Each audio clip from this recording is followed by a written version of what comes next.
الحمد لله رب العالمين والصلاة والسلام على سيد الأنبياء والمرسلين أما بعد فأعوذ بالله من الشيطان الرجيم بسم الله الرحمن الرحيم قال تبارك وتعالى في القرآن المجيد والفرقان الحميد لقد كان لكم في رسول الله أسوة حسنة صدق الله العظيم وصدق رسوله النبي الكريم.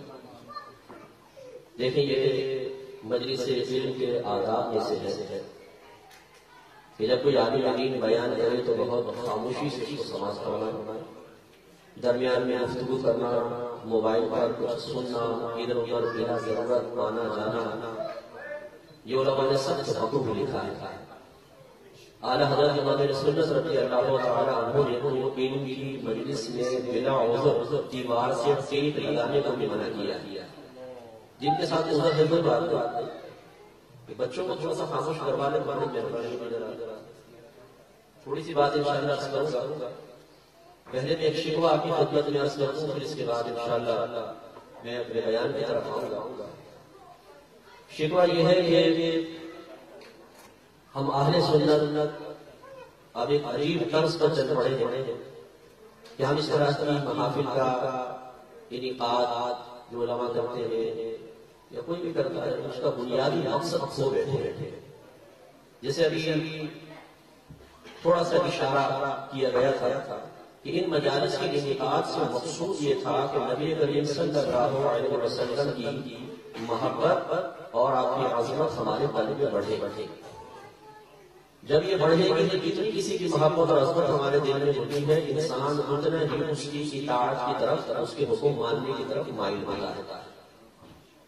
لیکن ہماری صورت حال یہ ہے کہ ہم آ کے نعرے بھی لگاتے ہیں، شرکت کرتے ہیں، ایک گھنٹے بیٹھتے ہیں، پھر آخر میں ماشاءاللہ لنگر سے بھی فیضیاب ہوتے ہیں اور بڑے کامل طور پر ہوتے ہیں. لیکن اس کے بعد اگر آپ کسی شخص سے پوچھیں کہ آج آپ نے کیا سنا تھا ذرا بیان تو کریں، تو آپ یہ دیکھیں گے کہ اس کا ذہن جملے مرتب کرنے سے عاجز آ جائے گا. شاید یہ جواب دے دے میرے موبائل کو سب میں نے ریکارڈ کر لیا. آپ کا موبائل کسی کے سامنے جا کر نہیں بولے گا، آپ کی میموری میں جو کچھ ہے اگر اس کو مرتب کر کے آپ بولنے پر قادر ہیں وہ کسی کے سامنے الفاظ نکال سکتے ہیں.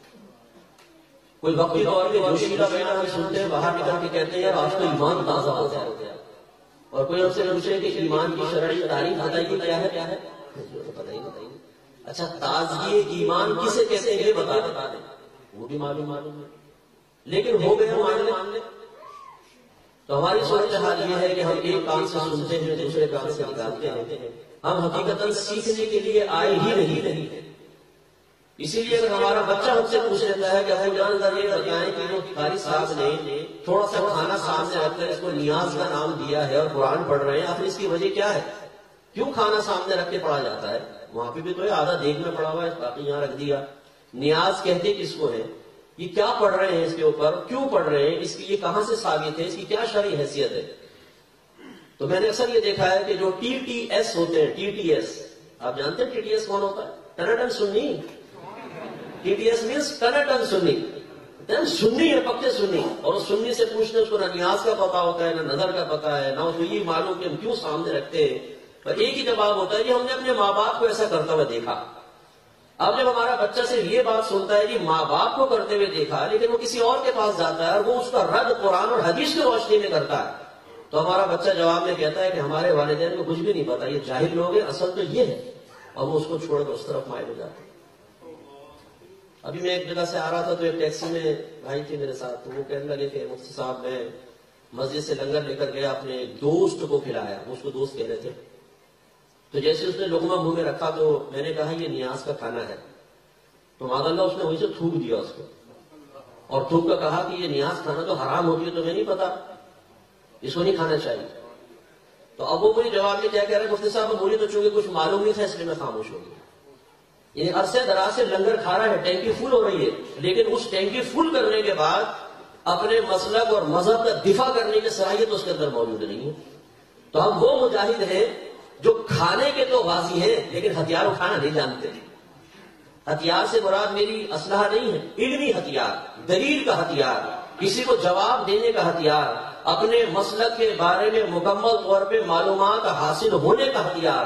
اس سے مسلمان خالی ہے. اگر ہمارا بچہ کھڑے ہو کر کہتے ہیں ابا جان ذرا یہ بتائیں کہ جمعے کی نماز کے بعد کھڑے ہو کر اجتماعی طور پہ مختلف لینگویجز میں صلاۃ السلام کیوں پڑھا جاتا ہے، کہاں سے شروع ہوا، کس لیے پڑھتے ہیں، اس کی شرعی حیثیت کیا ہے، کچھ بھی نہیں معلوم. تو میری گزارش یہ ہے کہ تھوڑا سا عالم ہوش میں آئیے. یہ نعرے اور سبحان اللہ اور آدھا گھنٹہ ایک گھنٹہ آپ نعت خوانیوں میں لگاتے ہیں، میں کہتا ہوں 2 گھنٹے لگائیے، 4 گھنٹے لگائیے، لیکن جو مسلکی لحاظ سے آپ کی ذمہ داری ہے اس کو فراموش نہ کریں.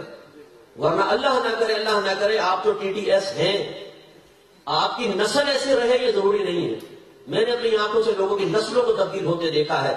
میں نے ایسے ایسے گھرانے دیکھے ہیں جو اہل سنت سے تعلق رکھتے تھے، لیکن ان کے بچے بد مذہبوں کے پاس جانے کے بعد آج یہ کہتے ہوئے نظر آتے ہیں کہ ہمارا باپ بھی جہنمی ہے، ماں بھی جہنمی ہے، ہمارے دادا دادی نانا نانی جہنم میں گئے، کیونکہ سارے کے سارے بدعتی اور مشرک تھے. اور اگر آپ نے اور ہم نے سرد دہلی کا یہی معاملہ رکھا کہ دین سے رسمی طور پہ تعلق قائم کر کے، رسمی طور پہ ایسی محافل میں شرکت کر کے اپنی احساس ذمہ داری کم از کم اپنے اہل خانہ کے بارے میں بھی محسوس نہیں کی، تو تباہی ہے، یاد رکھیں.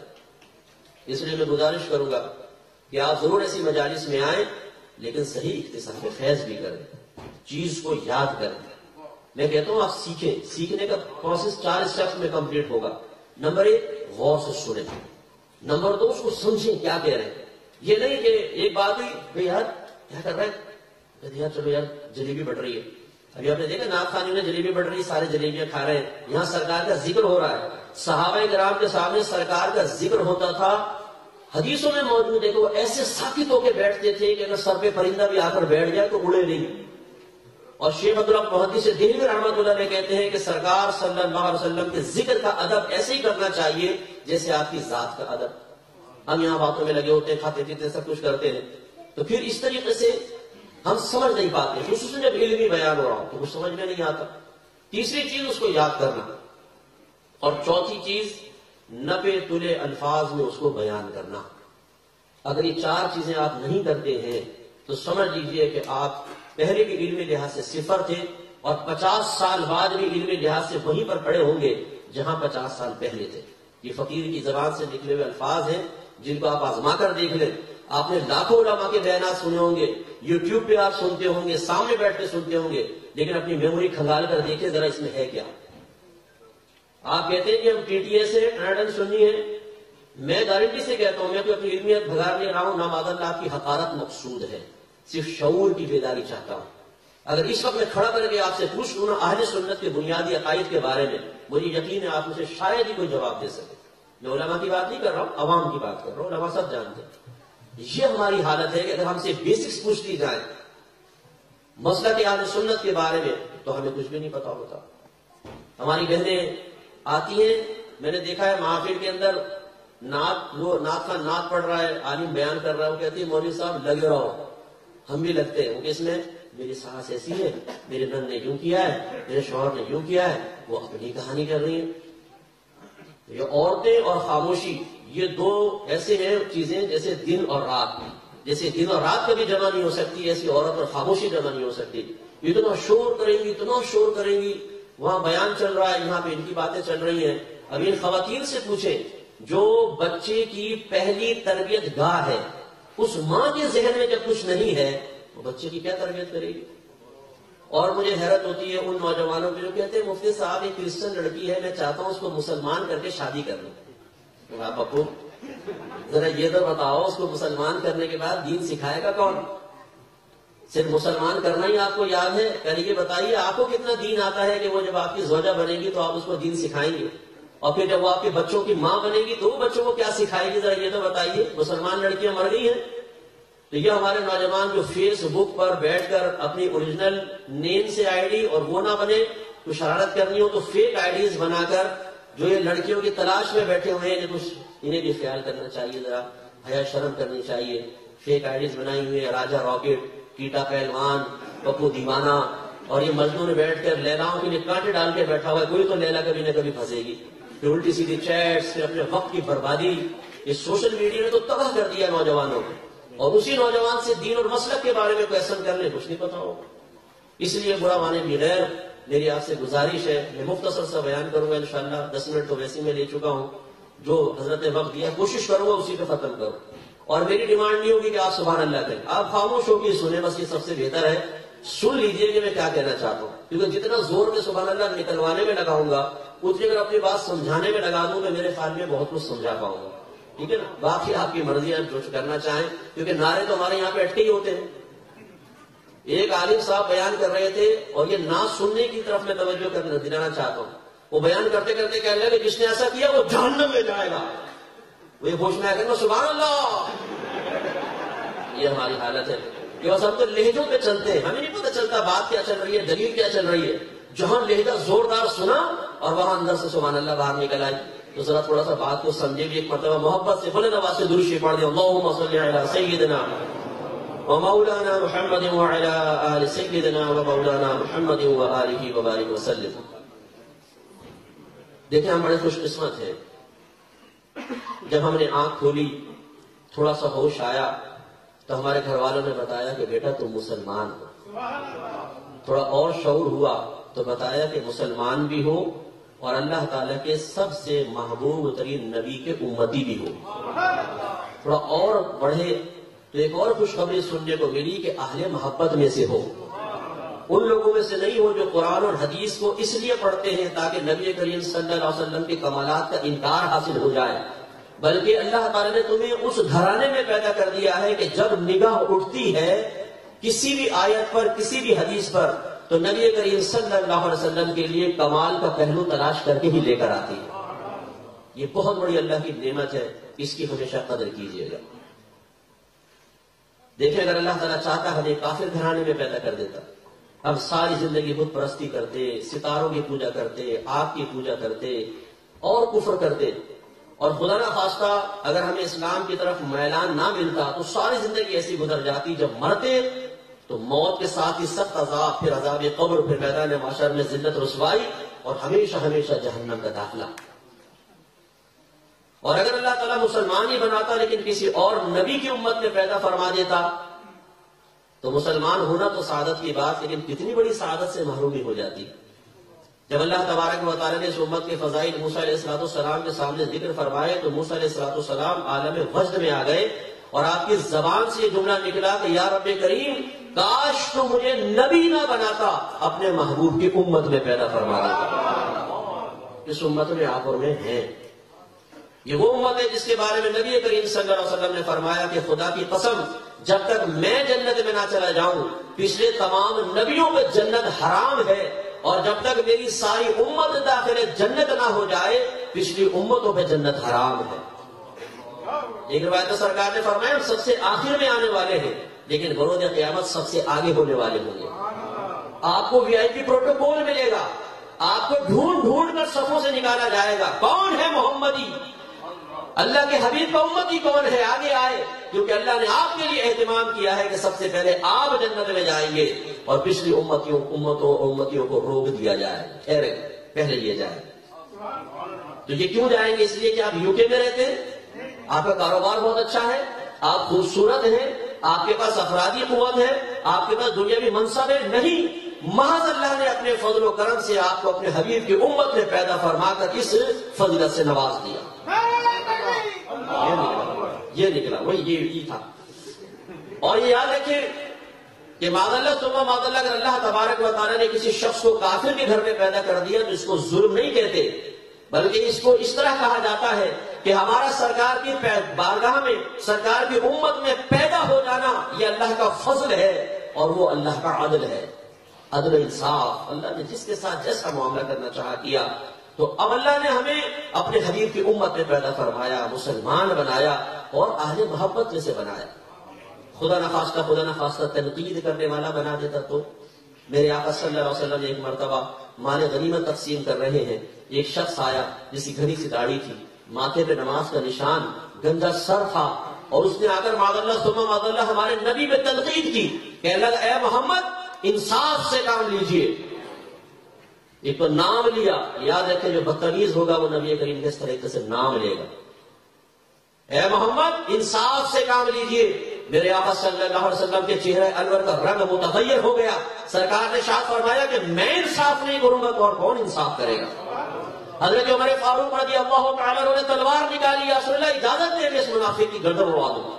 سرکار نے فرمایا کہ عمر اس کو جانے دو، کیونکہ اس کی نسل سے ایسے لوگ نکلیں گے جو اتنی کثرت سے قرآن پڑھیں گے کہ ان کے قرآن پڑھنے کے سامنے تم اپنے قرآن پڑھنے کو بہت ہی معمولی سمجھو گے. یہ اتنی کثرت سے نمازیں پڑھیں گے کہ تم اپنی نمازوں کو بہت تھوڑا گمان کرو گے، لیکن یہ اسلام سے ایسے باہر نکل جائیں گے جیسے تیر کمان سے باہر نکل جاتا ہے، یا جیسے ایک روایت میں یوں ہے کہ جیسے تیز تیر کسی شکار کو مارا جائے تو شکار سے آر پار ہو جاتا ہے، ایسے ہی باہر نکل جائے. تو یہ خدا کا شکر ادا کرنے کا موقع نہیں کہ اللہ تعالیٰ نے ہمیں یہ توفیق دی جب ہم اپنے پیارے رسول کا ذکر کرتے ہیں کہ یا رسول اللہ، یا نبی اللہ، یا ایھا المزمل، یا ایھا المدثر، خوبصورت خوبصورت ناموں سے. تو ان کا شکر ادا کر. تو میرے کوئی بھی بھائی ایسا بیٹھا ہو کہ کبھی شیطان آپ کو یہ وسوسہ ڈالے، یار میرا رنگ اللہ نے ایسا بنا دیا، میری ناک لمبی کیوں ہے، چھوٹی کیوں نہیں ہو گئی، میرے کان بڑے بڑے کیوں ہیں، میری انگلیاں خوبصورت کیوں نہیں ہیں، مجھے جاب کیوں نہیں ملتی، ہماری بچیوں کی شادی کیوں نہیں ہوتی. اور پھر ہم اللہ کی بارگاہ میں بعض اوقات زبان سے نہیں تو قلب سے شکوہ کر بیٹھتے ہیں. خصوصاً میری بہنیں اس بات کو سماعت فرمائیں، تھوڑی تھوڑی بات پر اللہ سے لڑنا شروع کر دینا، جھگڑا کرنا، بغاوت کے الفاظ زبان سے نکال دینا، اور معاذ اللہ ثم معاذ اللہ زیادہ ڈپریشن کے شکار ہو کے یوں کہہ دینا اللہ یہ تمہیں کیا ظلم کر رکھا ہے، یہ مصیبتیں نازل کرنے کے لیے ہمارا گھر ہی رہ گیا تھا، اللہ تو ہمیں بھول ہی گیا ہے. معاذ اللہ ثم معاذ اللہ. اللہ تعالیٰ بھولنے سے پاک و صاف ہے، وہ ظالم نہیں ہے. اس پوری کائنات میں اسی کی نعمتیں تقسیم ہوتی ہیں. وہ تو ان کو بھی نعمت دے رہا ہے جو اللہ کو گالیاں بکتے ہیں. جنہوں نے اس کے حبیب پر ظلم و ستم کیا اللہ تعالیٰ نے تو ان کو بھی نعمتوں سے نوازا ہے. تو ہم تو پھر سرکار کے پیارے ہیں. اس کا مطلب اگر اللہ تعالیٰ ہمیں کسی چیز سے محروم کرتا ہے تو یہ امتحان ہے، آزمائش ہے. تو جب بھی ایسا کوئی موقع آئے تو فوراً اللہ تعالیٰ کی ان نعمتوں کو یاد کر لیجئے گا کہ اگر اللہ تعالیٰ نے ایک دو دنیاوی مادی اشیاء سے مجھے محروم بھی رکھا ہے تو جنت تو میرے قدموں میں لا کر ڈال دی ہے. مجھے سرکار کا امتی بنا کر، مسلمان بنا کر، آل محبت میں سے بنا کر، سرکار کی محبت اور منظور نظر بنا کر اللہ تعالیٰ نے ہمیں جنت کی ضمانت دے دی. اللہ تعالیٰ نے جب یہ آیت نازل فرمائی وَلَسَوْفَ يُعْطِيكَ رَبُّكَ فَتَرْضَىٰ، اے حبیب قریب آپ کا رب آپ کو اتنا عطا فرمائے گا کہ آپ راضی ہو جائیں گے. ان قریب آپ کا رب آپ کو اتنا عطا فرمائے گا آپ راضی ہو جائیں گے. ابن عباس کہتے ہیں جب یہ آیت نازل ہوئی تو میرے آقا صلی اللہ علیہ وسلم نے اللہ تعالیٰ کی بارگاہ میں عرض کی یا رب کریم اگر یہی بات ہے تو میں اس وقت تک راضی نہ ہوں گا جب تک میری ساری امت داخل جنت نہ ہو جائے. بتائیے اللہ کا وعدہ سچا ہے کہ جھوٹا؟ اب زور سے بولے سچا ہے کہ جھوٹا؟ سچا. تو اللہ تعالیٰ ضرور اپنے حبیب کو اتنا دے گا کہ سرکار راضی ہوں گے. اور یہ بتائیں میرے آقا سچ کہتے ہیں کہ جھوٹ؟ ہمیشہ میرے آقا سچ کہتے ہیں، وہ صادق ہے، وہ امین ہے. تو میرے آقا اس وقت تک راضی نہ ہوں گے جب تک آپ اور میں داخل جنت نہیں ہو جاتے. تو بتائیے جنت کی ضمانت ملی کہ نہیں ملی؟ تو ایک طرف یہ جنت کی ضمانت رکھیں اور ایک طرف اپنے رنگت کی کمی کو رکھ لیں، اپنی ناک کے لمبے پن کو رکھ لیں، اپنے کانوں کے چھوٹے پن کو رکھ لیں، اپنی مادی اشیاء سے محرومی کو رکھ لیں. بتائیے اس نعمت پہ شکر کریں یا اس کا شکوہ کریں؟ تو کسی نے آپ سے پہلے شکوہ کیا ہو تو توبہ کرے دل میں اللہ کی بارگاہ میں اور اللہ کا شکر ادا کرے کہ اللہ نے آپ کو بڑی نعمت سے نوازا ہے. اور ہر دعا میں اگر میرا مشورہ مانے ضرور یہ کہا کرے اللہ تیرا شکر ہے کہ تجھے مسلمان بنایا، اپنے حبیب کی امت میں پیدا کیا اور مجھے آل محبت میں سے رکھا. اے اللہ جب زندگی میں ایسا رکھا تو موت تک ایسا رکھنا اور بروز قیامت مجھے سرکار کے غلاموں میں اٹھانا. ایک دفعہ درود پڑھ کے اللہم صلی علی سیدنا ومولانا محمد وعلی آل سیدنا ومولانا محمد وآلہ وبارک وسلم. میں نے ایک آیت کریمہ آپ کی خدمت میں ذکر کی لقد کان لکم فی رسول اللہ اسوۃ حسنہ. کہنے والا کون ہے؟ اللہ تبارک و تعالی. اور جب اللہ تعالیٰ کوئی بات بیان فرمائے تو اس میں تو شک کی گنجائش ہی نہیں ہوتی. لیکن علماء تشریح فرما ہے کہ اسلوب کلام دیکھیے اللہ تعالیٰ نے اس کلام کو لقد سے شروع کیا ہے. لام تاکید کے لیے ہے اور قد یہاں تحقیق کے لیے ہے. یہ وہاں اہتمام ہوتا ہے کہ جب سامنے والے کے گمان کے بارے میں گمان ہو کہ وہ کلام کرنے والے کے کلام کے بارے میں شاید شک میں مبتلا ہو جائے تو عرب لوگ اس طرح کی کلمات ذکر کرتے ہیں تاکہ یہ بات ثابت ہو جائے کہ جو میں بیان کر رہا ہوں وہ بالکل 100% تحقیق شدہ ہے، اس کے بارے میں شک نہ کرو. اگر میرا رب کریم اس کے بغیر بھی ارشاد فرماتا تو ہماری کیا مجال تھی کہ ہم شبہ کرتے، لیکن اللہ کی طرف سے اہتمام دے کے لَقَدْ كَانَ لَكُمْ فِي رَسُولِ اللَّهِ أُسْوَةٌ حَسَنَةٌ، ضرور بے شک ان نبی کریم صلی اللہ علیہ وسلم کی حیات طیبہ میں تمہارے لیے بہترین عملی نمونہ ہے۔ خبر اللہ نے دی ہے تو حق ہے اور سچ ہے۔ علماء فرماتے ہیں کہ یہاں ویسے خبر ہے لیکن حقیقتاً اس میں امر پوشیدہ ہے، ایک حکم ہے، ایک آرڈر ہے۔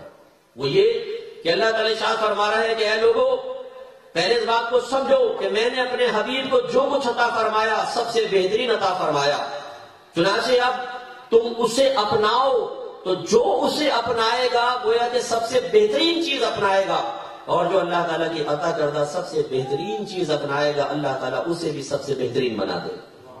تو حکم ہے، گویا کہ اشارہ ہے کہ اس کو اپناؤ، کیونکہ میں نے اپنے حبیب کو اعلیٰ اخلاق عطا فرمائے ہیں، اچھی عادات عطا فرمائے ہیں۔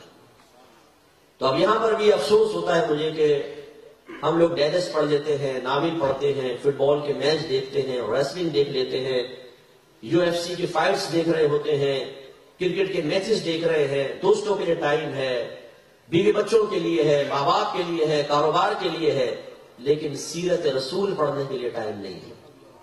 شاید ہی بہت کم لوگ ایسے بیٹھے ہوں گے جن کے گھر میں نبی کریم کی سیرت اور آپ کے معمولات اور آپ کی عادات و اطوار و اخلاق کے بارے میں کوئی بک موجود ہو، اور ماں باپ خود بھی پڑھتے ہوں، اس پر عمل کر کے اچھے رول ماڈل بن کر اپنے بچوں کو بھی انہیں پڑھاتے ہوں۔ ہماری تمام تر جو دین کی ذمہ داری ہے وہ مسجد کے قاری صاحب، مولوی صاحب کے پاس۔ بچوں کو کہتے ہیں جا بیٹا مولوی صاحب سے پڑھ کر آؤ، ہماری تو کوئی ذمہ داری نہیں گویا کہ۔ حالانکہ اللہ تعالیٰ قرآن میں فرماتا ہے کہ وَأْمُرْ أَهْلَكَ بِالصَّلَاةِ وَاصْطَبِرْ عَلَيْهَا لَا نَسْأَلُكَ رِزْقًا نَحْنُ نَرْزُقُكَ، اپنے گھر والوں کو نماز کا حکم دو اور خود بھی اس پر ثابت قدم رہو، ہم تم سے رزق کا سوال نہیں کرتے، رزق تو ہم تمہیں عطا فرمائیں گے۔ مکلف بنایا اللہ تعالیٰ نے کہ اپنے بچوں کو دین سکھاؤ، ان کو حکم دو، یا ایھا الذین آمنوا قوا انفسکم واہلکم نارا وقودھا الناس والحجارہ، اے ایمان والو اپنے آپ کو اور اپنے گھر والوں کو جہنم کی اس آگ سے بچاؤ جس کا ایندھن آدمی اور پتھر ہے۔ مفسرین فرماتے ہیں اپنے آپ کو جہنم کی آگ سے بچانے کا مطلب یہ ہے کہ انسان علم دین سیکھے، عبادات اختیار کرے، اپنے آپ کو گناہوں سے بچائے، اور اپنے گھر والوں کو جہنم کی آگ سے بچانے کا طریقہ یہ ہے کہ انہیں علم دین سکھائے، انہیں نیکی کا حکم کرے اور برائی سے روکے۔ تو اب سیرت کے بارے میں بھی کاش ایسا ہی ہوتا کہ ہم خود بھی سیرت کو پڑھتے، اپناتے اور اپنے بچوں کے لیے رول ماڈل بنتے اور اپنے بچوں کو بھی پڑھاتے۔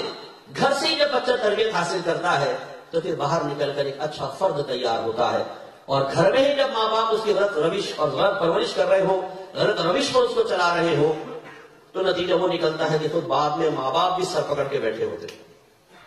تو میں سرکار کی حیات طیبہ کے چند واقعات محاسبانہ طرز سے آپ کی خدمت میں ذکر کرتا ہوں، اور الحمدللہ یہ میری بہت پرانی عادت ہے، بغیر عجب و خود پسندی کے میں تحدیث نعمت کے طور پہ عرض کر رہا ہوں کہ جب میں آپ کی خدمت میں کوئی بات عرض کروں گا سب سے پہلے اپنے سامنے ایک آئینہ رکھوں گا، اس کی روشنی میں اپنے آپ کا بھی محاسبہ کروں گا، اگر مجھ میں کمی ہوگی میں اس کا خود اعتراف کروں گا اور میں اس کو ختم کرنے کی کوشش کروں گا۔ تو یہ نہیں سوچیے گا کہ ہمیں سامنے بٹھا کے سمجھا رہے ہیں، خیر آپ الحمدللہ نہیں سوچیں گے کہ عالم کے بارے میں تو آپ سے سوچنا بھی نہیں چاہیے، اور ہمیں بھی ڈانٹ رہے ہیں، سمجھا رہے ہیں، خود کیا کرتے ہوں گے؟ تو میرے ساتھ پھر رہ کر دیکھیے کچھ عرصے، انشاءاللہ ہو سکتا ہے کہ کچھ تھوڑی بہت باتیں مزید آپ کو جاننے کا موقع مل جائے، تو اس لیے بغور ان باتوں کو سماعت فرمائیں۔ پہلی جو چیز ہمارے سرکار صلی اللہ علیہ وسلم کو اللہ تعالیٰ نے نعمت سے نوازا اور آپ نے اس کا عملی مظاہرہ کیا، وہ ہے عفو و درگزر۔ میرے آقا صلی اللہ علیہ وسلم طائف کے میدان میں گئے، طائف کی بستی میں گئے، وہاں پہ ان کے سرداروں کو جمع کر کے اسلام کی دعوت دی۔ وہ بھڑک گئے، انہوں نے مذاق اڑایا، سرکار کو ڈانٹا ڈپٹا، غصے کا اظہار کیا اور معاذ اللہ اپنے حجروں سے نکال دیا۔ میرے آقا صلی اللہ علیہ وسلم چلے تو انہوں نے اپنے محلوں کے اوباش بدماش لڑکوں کو پیچھے لگا دیا۔ اب آپ ذرا اس منظر کو ذرا غور سے دیکھیے، عورتیں دروازوں میں کھڑی ہیں، بچے جمع ہیں، مرد حضرات جمع ہیں، اور آوارہ گرد لڑکوں کا ٹولہ ہے جو کوئی میرے آقا کو یہاں سے کھینچتا ہے، کوئی وہاں سے کھینچتا ہے، کوئی دھکے دیتا ہے، اور میرے آقا صلی اللہ علیہ وسلم ان کے درمیان چل رہے ہیں۔ پھر کسی بدبخت کو جرأت پیدا ہوئی اور اس نے ایک پتھر اٹھا کے میرے آقا کو مارا۔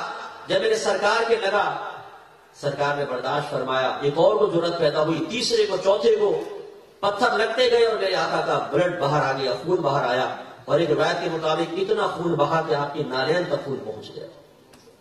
کوئی ہمدردی کا اظہار کرنے والا نہیں تھا، کوئی ان کو روکنے والا نہیں تھا، کوئی پیار کے تو جملے کہنے والا نہیں تھا۔ اس سے میرے بھائیو ذرا غور کریں، ہم پہ تھوڑی سی آزمائش آتی ہے، ہم اللہ کے احسانات کو بلا کے شکوے کرنے لگتے ہیں۔ ذرا غور کریں، یہ اللہ کا حبیب ہے، اللہ کا محبوب ہے، لیکن میرے آقا نے واضح فرمایا جب اللہ تعالیٰ کسی قوم کو اپنا محبوب بنا لیتا ہے تو ان پہ آزمائشوں کے دروازے کھول دیتا ہے۔ اور سرکار نے فرمایا کہ جب بھی دین کے معاملے میں تم پہ کوئی مصیبت آئے تو میری مصیبتوں کو یاد کیا کرو، اس لیے کہ میں اللہ کے راستے میں سب سے زیادہ ستایا گیا ہوں۔ میرے آقا نے کچھ نہیں ان کو منع کیا، مارتے رہے اور سرکار چلتے رہے۔ ایک باغ میں آپ نے پناہ لی، اسی وقت ملک الجبال آ گیا، پہاڑوں کا فرشتہ آیا، کہنے لگا کہ اللہ کے حبیب مجھے اللہ تعالیٰ نے بھیجا ہے، آپ حکم فرمائیں تو طائف کے پہاڑوں کو ملا کر اس بستی کو پیس کے ختم کر دیا جائے۔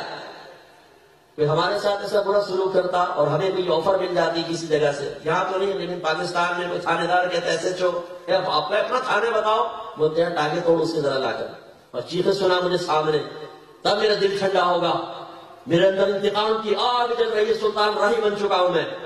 لیکن میرے آقا صلی اللہ علیہ وسلم کے قربان جائیے، نہ ایسا لیڈر کوئی مذہب والا دکھا سکتا ہے، نہ قیامت تک پیدا ہو سکتا ہے۔ میرے آقا نے فرمایا کہ نہیں، آج اگر یہ لوگ مجھ پر ایمان لے کر نہیں آتے تو مجھے یقین ہے کہ آنے والی نسلیں مجھ پر ضرور ایمان لائیں گی۔ درگزر فرما دیں، معاف کر دیں۔ 13 سالہ مکی زندگی دیکھے، سرکار کو اعلانیہ طور پر دین اسلام کی خدمت نہیں کرنے دی گئی، صحابہ کرام نبی کریم کے حکم سے اپنے اسلام کو چھپاتے رہے، کفار کے ظلم و ستم کی وجہ سے مسلمانوں کو وہاں سے ہجرت کر کے سب کو چھوڑ کر جانا پڑا۔ میرے آقا صلی اللہ علیہ وسلم کو بھی وہاں سے اللہ نے فرمایا کہ آپ چلیے۔ جب سرکار باہر آئے ہیں، مکے کی طرف دیکھا، ان گلیوں میں بچپن گزرا ہے، وہاں دادا ہے، وہاں چچا ہے، برادری ہے، خاندان ہے، کعبہ ہے، پرانی یادیں ہیں۔ میرے سرکار کی آنکھوں سے آنسو جاری ہو گئے۔ سرکار نے اللہ تعالیٰ کی بارگاہ میں عرض کی، یا رب کریم تو مجھے اس مقام سے باہر لا رہا ہے جو مجھے سب سے زیادہ محبوب تھا، اے اللہ وہاں پہنچا دے تو تجھے سب سے زیادہ محبوب ہو۔ اللہ تعالیٰ نے آپ کو مدینے پہنچایا، لیکن کتنی اذیتیں سہی ہیں سرکار، کتنی تکلیفیں سہی ہیں، کیا کچھ نہیں سہا۔ لیکن جب میرے آقا فتح مکہ کے موقع پر مکہ المکرمہ میں ایک فاتح کی حیثیت سے داخل ہوئے تو داخل ہونے کا طریقہ آپ کو پتا ہے کیا تھا؟ یوں نہیں کہ سرکار چوڑے ہو کے چل رہے ہوں، لاتیں مار رہے ہوں، دھکے مار رہے ہوں، طنز کر رہے ہو، نہیں۔ صحابہ کرام کہتے ہیں سرکار جس اونٹنی پر سوار تھے، میرے آقا اس اونٹنی پہ بیٹھ کے اتنا جھک گئے تھے کہ آپ کا سر مبارکہ اونٹنی کی گردن سے مل رہا تھا۔ ایسا جھک کے سرکار گئے ہیں، کوئی تکبر نہیں، کوئی غرور نہیں۔ پھر جب قافلوں کو دیکھا جو لائن بنا کے مجرمین کھڑے ہوئے ہیں، چہرے کے رنگ فگ ہیں، کسی کے ہاتھ کانپ رہے ہیں، کسی کے پیر کانپ رہے ہیں، کیونکہ بادشاہوں کا دستور تھا کہ غالب آتے تھے تو قتل کر دیا کرتے تھے۔ لیکن جب میرے آقا نے کافروں کی بھی حالت دیکھی، دریا رحمت جوش میں آیا۔ سرکار نے فرمایا آج تم مجھ سے کس سلوک کی توقع اور تمنا رکھتے ہو؟ کہنا کہ حضور آپ کریم ہیں، کریم باپ کے بیٹے ہیں۔ یعنی کریم جب غالب آتا ہے تو اظہار کرم کرتا ہے، آپ تو رحمت للعالمین ہیں، اظہار کرم کیجئے۔ میرے آقا نے فرمایا لا تثریب علیکم اليوم، آج تم میں سے کسی پر کوئی گرفت نہیں، جاؤ میں نے تم سب کو آزاد کر دیا۔ کہتے ہیں کہ اسی وقت سینکڑوں کافر ایمان لائے تھے، مسلمان ہو گئے سرکار کے اس دریا دلی کو دیکھ کر۔ تو میرے آقا صلی اللہ علیہ وسلم کے ساتھ تو ایسے ایسے ظلم و ستم ہوئے، لیکن میرے سرکار نے درگزر فرمایا لقد کان لکم فی رسول اللہ اسوۃ حسنہ۔ اب اللہ تعالیٰ ہمیں دعویٰ دے رہا ہے، زندگی میں بہترین عمل نمونہ ہے، مسلمانوں اس کو اختیار کرو۔ اب آپ اور میں بھی اپنے بارے میں غور کر لیں کہ ہم ازدواجی زندگی دیکھ لیں، شوہر بیوی کا قصور معاف کرنے کے لیے تیار نہیں اور بیوی شوہر کا قصور معاف کرنے کے لیے تیار نہیں، ساس بہو کے اور بہو ساس کے قصور بالکل معاف کرنے کے لیے تیار نہیں، نند اپنی بھابھی کے اور بھابھی اپنی نندوں کے قصور معاف کرنے کے لیے تیار نہیں۔ ایک جملہ اگر کسی کا زبان سے نکل جائے، دل پہ لگ جائے، ہم کہتے ہیں میں تو کس کو معاف کروں گا نہیں زندگی بھر۔ میں نے کتنے ماں باپ ایسے دیکھے ہیں جو بچوں کی تھوڑی سی غلطی پر ساری زندگی ان سے نہیں ملتے، ان کا بھول ہی دیکھتے ہیں۔ اور کتنی ناہنجار اور بدبخت اولاد ایسی دیکھی ہے کہ اگر ماں باپ نے کبھی عالم جوانی میں ان کو ڈانٹا تھا تو دل میں بات رکھ لی تھی، اور اب جب اللہ نے ان کو طاقت اور قدرت سے نوازا ہے وہ اپنی معمولی سی تنخواہ لا کر ماں باپ کے ہاتھ پر رکھ دیتے ہیں. آج ماں باپ محتاج ہیں تو وہ ماں باپ کو پرانی باتیں یاد دلا دلا کر انتقام لیتے ہیں, طنز کرتے ہیں, انہیں جھڑکتے ہیں, ان کو ان کے بڑھاپے کا احساس دلاتے ہیں. خصوصاً شادی ہو جانے کے بعد جب وہ کوئل اور پری گھر کے اندر آئی تو اب ماں کی کیا اہمیت. ارے اماں تم تو پیچھے لگی رہتی ہو, بچپن سے لے کے جوانی تک میں جانتا ہوں تم نے کیا کیا ہے, تم نے ہمارا بھی جینا دوبھر کیا, ابا جان بھی تم سے پریشان رہے, اب تم میری بیوی کے پیچھے پڑ گئی ہو. لا حول ولا قوت الا باللہ. ہم یہ سمجھتے ہیں کہ چند ٹکے دینے کے بعد ہم نے ماں باپ کی خدمت کا حق ادا کیا, اب ان کے قصور معاف نہیں ہونے چاہیے, اب ہمیں حق حاصل ہے, جو کرنا چاہیں کریں. بالکل غلط ہے.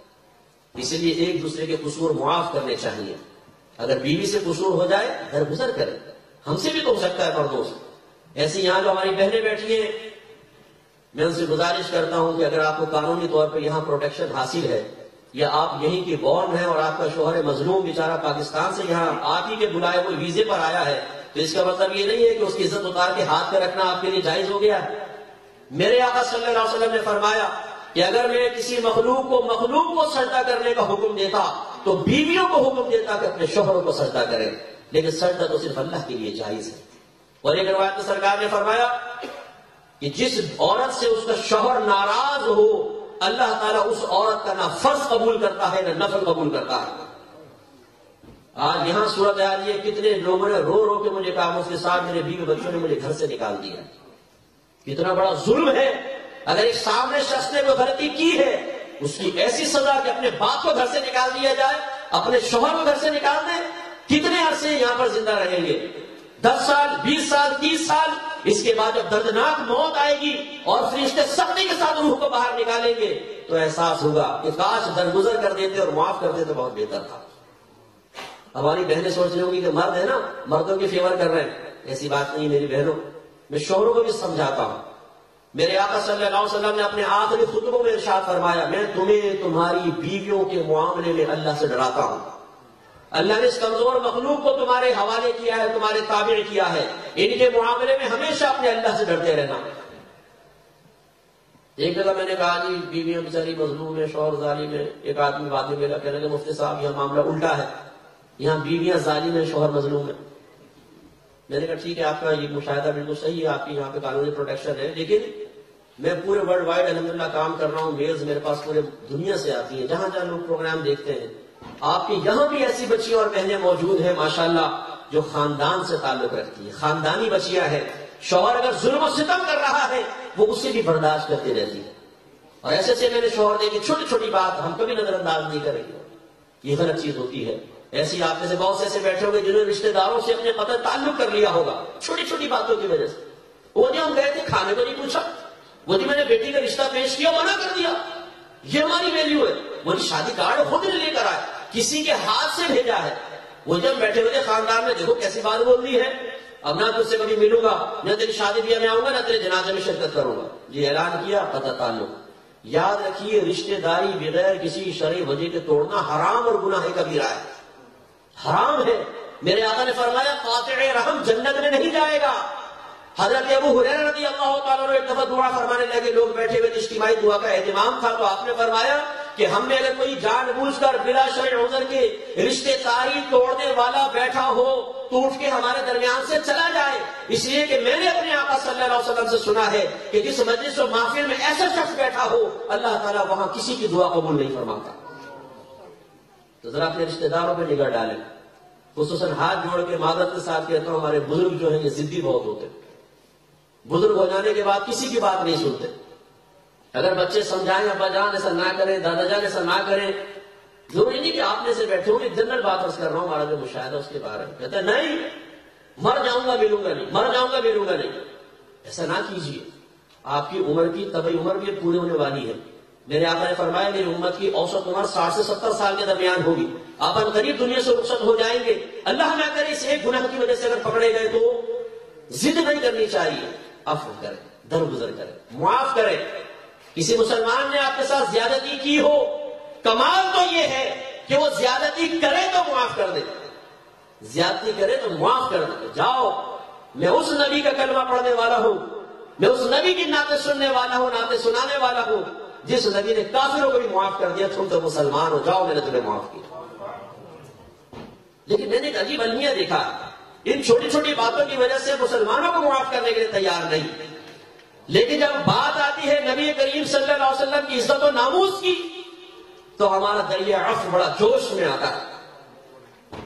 بد مذہبوں سے دوستی ہوئی ہے، کچھ رشتہ دار بد مذہب ہیں، ارے یہ مفتی صاحب رشتہ داری میں تو نبھانی پڑتی ہے نا، یہ دوست ہے جی، اب دوستی تو نہیں ختم کی جا سکتی، ٹھیک ہے تو وہی گستاخان رسول میں سے، لیکن یہ دوستی ہے، لا حول ولا قوت الا باللہ۔ کوئی بھرے مجمع میں آپ کے باپ کو ماں کی گالی دے اور پھر آپ اس سے ہاتھ ملا کر بتائیں تو میں مانوں کہ واقعی آپ کوئی شخص ہے۔ کوئی ہمارے باپ کی شان میں ادرسی گستاخی کر دے، ہماری ماں کو برا بھلا کہہ دے، ہم ساری زندگی اس کی شکل نہیں دیکھنا چاہتے، اور کوئی ہمارے رسول کو منہ بھر کے گالیاں بکے اور ہم کہیں جی میرا دوست ہے، جی میرا رشتہ دار ہے، رشتہ داری میں تو نبھانی ہوتی ہے، لا حول ولا قوت الا باللہ۔ ہم وہ صحابہ کرام کو ماننے والے ہیں، یہ ہے صحابہ کرام کو ماننا۔ صحابہ کرام کی حیات طیبہ دیکھیں، جب میرے آقا صلی اللہ علیہ وسلم نے فرمایا اسلام قبول کرو، تمہارے آباء و اجداد غلطی پر تھے، وہ جہنم میں جائیں گے، ان کے عقائد باطلہ ہیں، صحابہ کرام نے کہا لبیک یا رسول اللہ، برادری بھاڑ میں جائے، باپ بھاڑ میں جائے، ماں چولہے میں جائے، میرے آقا نے فرمایا کہ سب کی رشتہ داریاں ختم، ایک رسول سے محبت اور اسلام کا رشتہ زندہ باد۔ پھر میرے آقا نے فرمایا ہجرت کرو، چھوڑ دو وہ مدینہ مکہ جہاں پر تمہارا بچپن گزرا، جہاں جن گلیوں میں تم کھیلے ہو، جہاں تمہارے باغات ہیں، وادیاں مویشیوں سے بھری ہوئی ہیں، چھوڑ دو، کھجوروں کے بھرے ہوئے باغات چھوڑ دو، میٹھے پانی کے چشمے چھوڑ دو، چاچا ہے، ماما ہے، تایا ہے، پھوپھا ہے، دادا ہے، پردادا ہے، چھوڑ دو، اللہ تعالیٰ کے لیے ہجرت کرو، مدینے پہنچو۔ کوئی ایک صحابی ایسا دکھائیں جس نے کہا یا رسول اللہ میں معذرت چاہتا ہوں، آپ سے بڑی محبت کرتا ہوں لیکن برادری نہیں چھوڑ سکتا، رشتہ نہیں چھوڑ سکتا، میری بہن گئی ہوئی ہے کسی کے گھر، میں بہنوں سے رشتہ ختم نہیں کر سکتا، نہیں۔ جب میرے آقا نے فرمایا ہجرت کرو، چھوڑ دو، صحابہ کرام نے لبیک یا رسول اللہ کہا، ایک لمحہ کسی کے قدموں میں لغزش پیدا نہیں ہوئی، اس لیے کہ معاملہ نبی سے محبت کا تھا، یہ ایمان کا معاملہ تھا۔ جب غزوہ بدر میں عبد الرحمن بن ابی بکر رضی اللہ تعالیٰ عنہ، جو صدیق اکبر رضی اللہ تعالیٰ عنہ کے بیٹے ہیں، کفار کی طرف سے لڑنے آئے ہیں، صدیق اکبر مسلمانوں کی طرف سے آئے، جنگ مسلمانوں نے جیتی، بعد میں بیٹا مسلمان ہوا تو یہ عبد الرحمن کہتے ہیں کہ ابا جان جنگ کے دوران کئی مرتبہ آپ میری تلوار کے سائے میں آئے لیکن باپ سمجھ کے چھوڑ دیا۔ میرے آقا صلی اللہ علیہ وسلم نے فرمایا لیکن خدا کی قسم اگر تو ایک مرتبہ بھی میری تلوار کے سائے میں آتا تو تیری گردن اڑانے میں دیر نہ کرتا، اس لیے کہ یہ نبی کریم صلی اللہ علیہ وسلم کا معاملہ ہے۔ تو افسوس ہوتا ہے کہ دنیا کی وجوہات کی بنا پر منہ دیکھنا پسند نہ کرے اور جو میرے نبی کی گستاخی کرے اس کے ساتھ اور یار کیا حال ہے، بیٹھو چائے پیو، کھانا کھا کے جاؤ، ایسے تو نہیں جانے دوں گا، شادی میں شرکت کرے، جنازوں میں شرکت کرے، کیا منہ دکھائیں گے سرکار کو جا کر؟ اگر منکر نکیر نے کوشچن کیا تقول فی حق ھذا الرجل، کوئی شخص کے بارے میں کیا کہا کرتا تھا، اور سرکار کے دشمنوں کے ساتھ میل جول رکھنے والا وہاں پر موجود ہوگا تو بتائیے کس قدر شرمندگی ہوگی، کس قدر افسوس ہوگا۔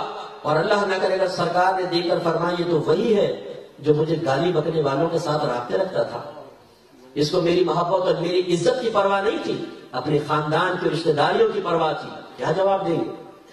کیا بروز قیامت اس طرح کے نبی کی شان میں گستاخی کرنے والے آپ کو میدان معاشر میں اللہ کی بارگاہ سے چھڑوا کے جنت میں لے کے جائیں گے؟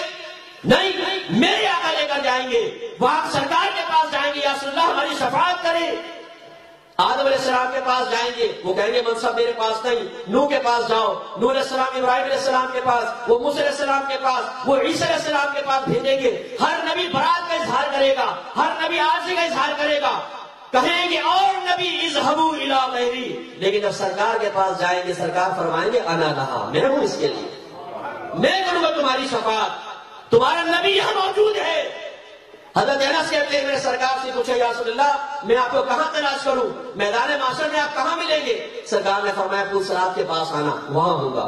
اگر وہاں نہ ملے تو فرمایا میزان پر آ جانا، میں وہاں ہوں گا۔ اگر وہاں بھی نہ ملے تو سرکار نے فرمایا حوض کوثر پر آنا، میں وہاں ملوں گا۔ اگر وہاں نہ ملے تو فرمایا ان تین مقام میں سے کسی ایک پر ضرور مل جاؤں گا۔ شارحین کہتے ہیں سرکار پل صراط کے پاس اس لیے نہیں جائیں گے کہ آگ کو پار ہونا ہے، بلکہ جب آپ یہ ملاحظہ فرمائیں گے کہ آگ کو امت ڈگمگا کے گرنے لگا ہے تو سرکار آگے تیزی سے لگتے گے، اسے تھامیں گے اور پل صراط پار کروائیں گے۔ جب دیکھیں گے کہ میزان پر اس کی بدی کا پلڑا بھاری ہو رہا ہے تو اس کے نیکی کے پلڑے کو بھاری کروائیں گے، اور جب دیکھیں گے کہ آپ کا امتی اپنی زبان باہر نکال کر پیاس کا اظہار کر رہا ہے تو اپنے نورانی ہاتھوں سے حوض کوثر کے چھلکتے ہوئے جام پلائیں گے، ہمارے لیے تڑپیں گے۔ بتائیے کیا شرم نہیں آئے گی سرکار کے پاس جا کر اس وقت شفاعت کے سوال کرتے ہوئے؟ اگر ایک رشتہ دار آپ کے باپ کو، آپ کی ماں کو سرے عام گالیاں بکے، شادی بیاہ کی محفل میں گالیاں بکے، برا بھلا کہے، اور آپ بیٹھ کے سنتے رہیں، اسے پان کھلائیں، چائے پلائیں، شاباشیاں دیں، اور اچانک آپ کے والد صاحب اور والدہ وہاں پر آ جائیں، کچھ شرمندگی ہوگی کہ نہیں ہوگی؟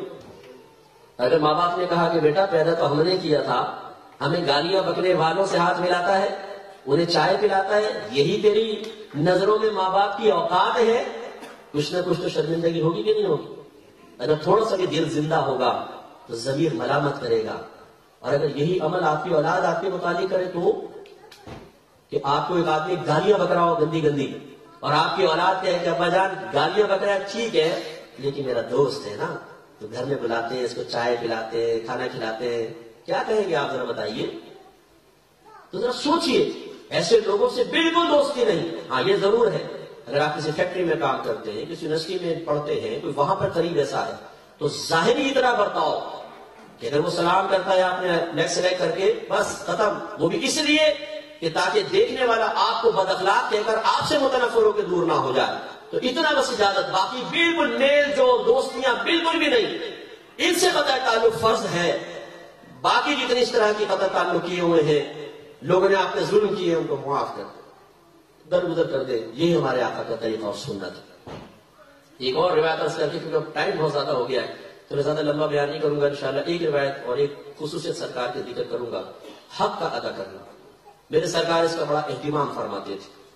ایک مرتبہ سرکار مسجد میں جلوہ افروز ہے، صحابہ کرام بیٹھے ہوئے تھے، سرکار نے ارشاد فرمایا اگر کسی کا مجھ پر کوئی حق باقی ہو تو آج وہ کھڑے ہو کر مجھ سے اس حق کا مطالبہ کر سکتا ہے۔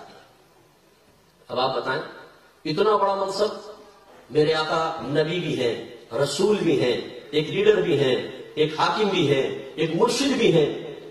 پہلے تو ہمارے یہاں ایک ہی حاکم ہوتا تھا نا، پورا ورلڈ وائڈ ایک، اس کو امیر المومنین کہتے تھے۔ میرے آقا صلی اللہ علیہ وسلم حاکم تھے، آپ کو اللہ نے ساری حکومت دی، اس کے بعد پھر امیر المومنین کا دور شروع ہوا، ایک حاکم ہوا کرتا تھا۔ اتنی بڑی حکومت حاصل کرنے کے بعد، اور وہ نبی جو یہ فرمائیں کہ اگر میں چاہوں تو مدینے کے پہاڑ سونے کے بن کے میرے پیچھے پیچھے چلے، وہ نبی جو فرماتے ہیں کہ جب میں نے اعلان نبوت نہیں کیا تھا میں اس سے پہلے والے ان درختوں اور ان پتھروں کو جانتا ہوں کہ جب ان کے پاس سے گزرتا تھا تو مجھے سلام کیا کرتے تھے، ایسا اعلیٰ مقام۔ اور وہ میرے آقا مجمع میں بیٹھ کے کہہ رہے ہیں کسی کو کوئی حق ہے تو مجھ سے آج لے لے۔ حضرت عکاشہ رضی اللہ تعالیٰ عنہ کھڑے ہو گئے، یا رسول اللہ میرا آپ پر حق ہے۔ سرکار نے فرمایا کیا حق ہے؟ کہا کہ ایک مرتبہ آپ جہاد کی صفوف سیدھی کر رہے تھے تو میری تھوڑی سی پشت پیچھے نکلی ہوئی تھی تو آپ نے ایک چھڑی میری پشت پہ ماری تھی،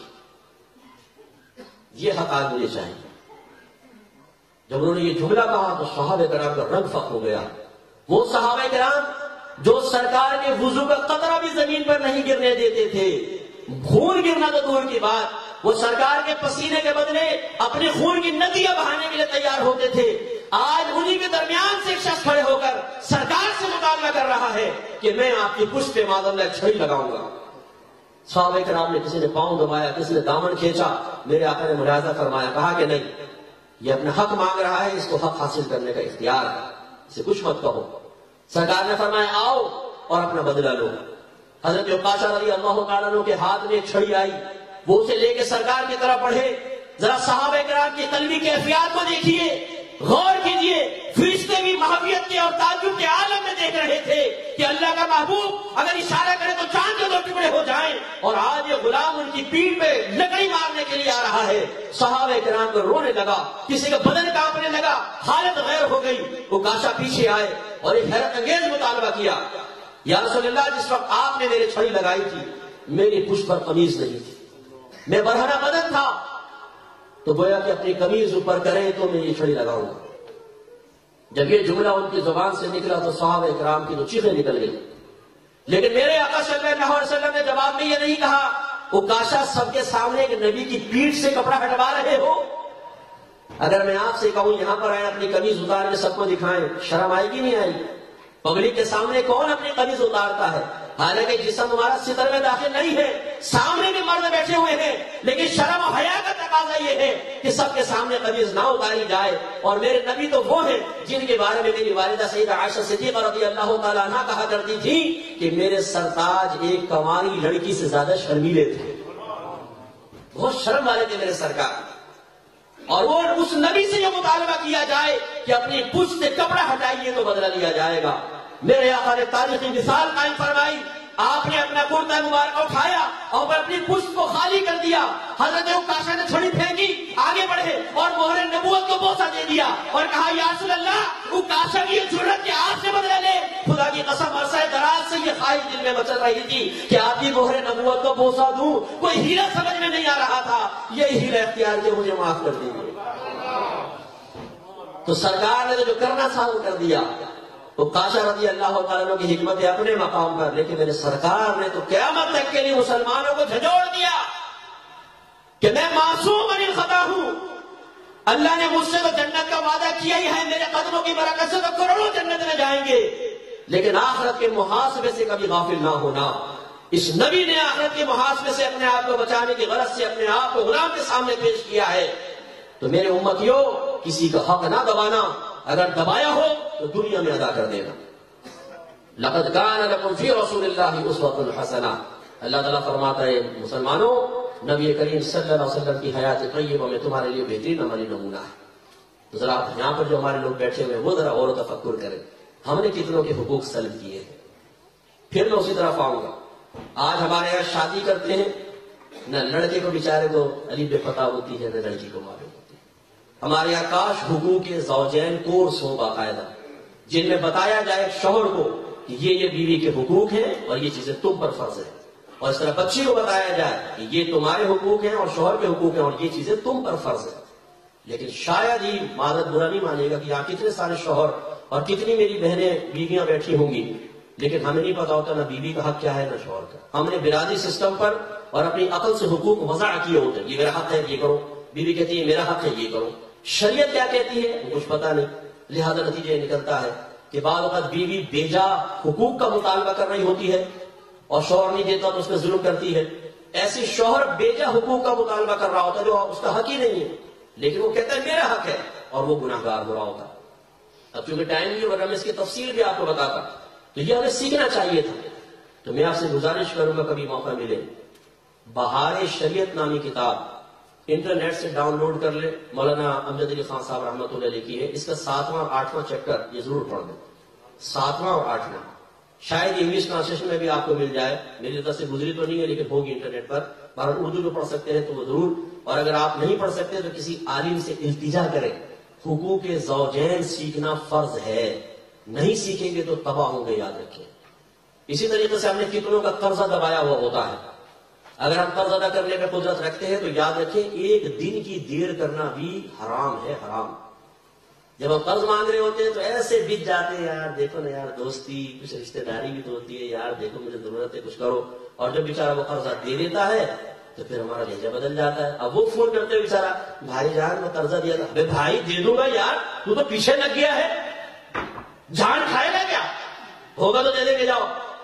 اور آپ کے یہاں تو میں نے یہ سنا ہے پاکستان میں بھی ایک سے ایک افلاطون ہے, خیر اس کا انکار نہیں ہے, لیکن اگر لکھت پڑھتا نہ ہو تو کتنے لوگوں نے قرضے کھا لیے ہیں. جاؤ کیا پروف ہے تمہارے پاس, جا کر دو کیس کرنا ہے. یاد رکھیں ایک ایک پائی کا حساب دینا ہوگا میدان محشر میں. کسی کا پیسہ اگر دبایا ہے تو یہ چھوٹے گا نہیں. بہتر ہے میرے آقا نے فرمایا اے لوگوں دنیا میں اپنا حساب کتاب کر لو, کیونکہ بروز قیامت حساب کتاب دراہیم اور دنانیر سے نہیں ہوگا.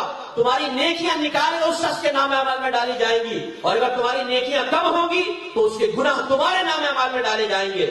اور اللہ تبارک و تعالیٰ ایسے آدمی کو چھوڑے گا نہیں, منہ کے بل گھسیٹ کے جہنم میں پھینک دیا جائے گا. تو کسی کے قرضے دبائے ہیں تو واپس کریں, امانت دبائی ہے تو امانت لوٹائیں. بعض اوقات لوگ کہتے ہیں یہ رکھ لیں چیز میں کچھ عرصے بعد لے لوں گا, بھائی اگر وہ بھول گیا تھا تو گیا, یاد بھی ہوتی تو کہتے ہیں وہ استعمال کر لی بس گئی کام سے. یہ امانت تھی، واپس کرنی تھی. اور ضمن ایک مسئلہ کر دیتا ہوں، یہاں تو شاید ایسا نہ ہو، لیکن پاکستان میں بعض اوقات ہمیں گری پڑی چیزیں مل جاتی ہیں، کوئی سونے کی بالی مل گئی، روپے مل گئے، ہم تو اس کو اٹھا کے کہتے ہیں اللہ تیرا شکر ہے، پتہ نہیں کون سی نیکی کام آ گئی. دوسروں کی نیکی کر کے آ رہا ہے، بھائی تجھے تیری کام آئے گی نیکی، کون سی نیکی کام آ گئی. کبھی کہتے ہیں تو غیب سے اللہ نے مدد کی ہے میری. یاد رکھیں یہ جو گری پڑی چیز ہوتی ہے اس کو لقطہ کہتے ہیں. اس کا شرعی حکم یہ ہے کہ اگر اپنی ملکیت بنانے کی نیت سے اٹھائیں گے تو حرام ہے، اور اگر مسلمان بھائی کو پہنچانے کی نیت سے اٹھایا تو اچھا ہے، باعث ثواب ہے.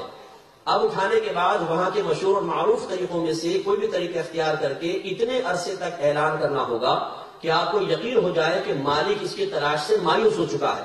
جب یہ یقین حاصل ہو جائے تو پھر اگر خود غریب ہے خود استعمال کر لیں، ورنہ اس نامعلوم مالک کی طرف سے صدقہ کرنا واجب ہوگا. تو اگر کوئی ایسی بہنیں یا بھائی بیٹھے ہوں کہ مال کہیں سے ملا تھا اور آپ نے 2 نفل شکرانے کی اس پہ پڑھ دی تھی، تو اس پر بھی توبہ کیجیے گا کہ شکرانے کے نفل پڑھنے کا موقع نہیں تھا.